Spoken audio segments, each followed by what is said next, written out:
I'm always hearing the same story from people who start a home studio on a shoestring. They grab a cheap USB interface, get excited for a week, then discover the latency spikes when they try to add a couple of plugins, the conversion sounds flat, and suddenly the affordable gear feels like a regret. That's why I wanted to see if the Universal Audio Apple X8p Gen 2 actually lives up to the hype or if it's just another pricey piece that leaves you wondering whether you should have stuck with the budget option. Link is in the description if you want to check the product details on Amazon. I spent a good chunk of last month setting up a modest but serious bedroom mixing rig with a couple of mics, a drum kit, and a handful of outboard synths, and I ran the Apple X8p as the centerpiece.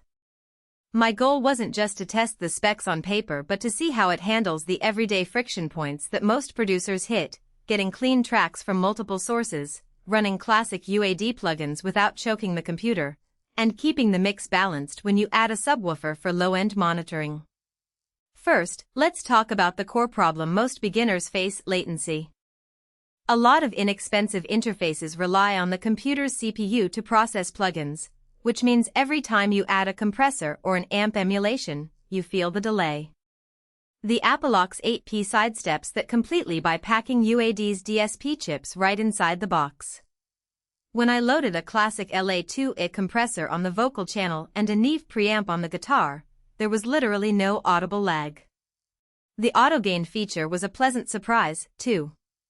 I was able to hit the auto gain button on a stack of 4 mic inputs, and the unit automatically set a healthy level for each, sparing me the endless back and forth of manually dialing in gain while watching the meters.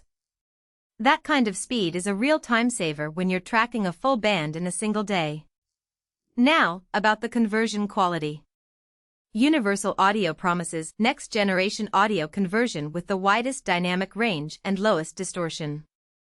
In practice, that translates to a clean, open sound that captures the subtle bite of a snare head and the delicate overtones of an acoustic guitar.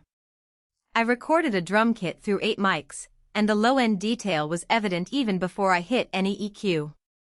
The built-in bass management, which lets you route low frequencies to a subwoofer, made the monitoring environment feel like a small control room rather than a bedroom. The subwoofer integration was straightforward: just enable the bass management knob, set the crossover, and you've got a solid, balanced low-end reference that helped me tame a boomy mix without adding external processors. The Apple X8p also gives you access to the full library of 200 plus UAD DSP and native plugins. That means you can throw a classic 610 preamp on a bass track, a EMT 140 plate reverb on a vocal, and a Shadow Hills compressor on a mix bus, all while the computer stays blissfully idle. For anyone who already owns a collection of UAD plugins, this is a huge efficiency boost. If you're new to UAD, the UAD Analog Classics Pro bundle that ships with the unit provides a solid starter set of emulations, so you get real-world analog character without having to spend extra on third-party plugins. But let's be honest, this isn't a gadget you buy on a whim. The price tag puts the Apple X8p squarely in the professional or serious hobby tier. If you're just laying down a podcast or a couple of acoustic guitar demos, you'll probably get more bang for your buck from a smaller 2-in/2-out USB interface. The unit also demands a Thunderbolt 3 port, which means it won't work natively with older laptops or desktops that only have USB-C or USB-A. You'll need a compatible computer or an external Thunderbolt hub, adding to the overall cost and cable clutter. Portability is another practical consideration. The X8p is a 2U rack unit with a hefty power supply. It's great for a fixed studio setup, but trying to lug it around to a gig or a friend's house isn't practical. If you need something you can slip into a gig bag, a smaller Apollo Twin or even a non-UAD interface would be a better fit.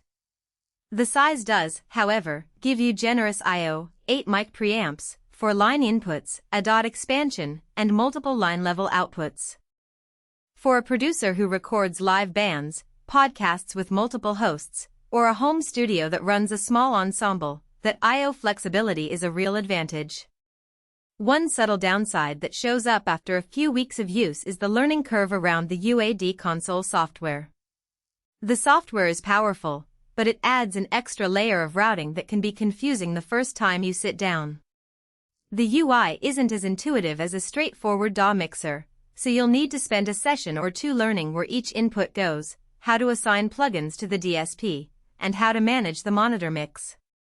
If you're comfortable navigating a DAW but not a dedicated routing app, expect a short adjustment period.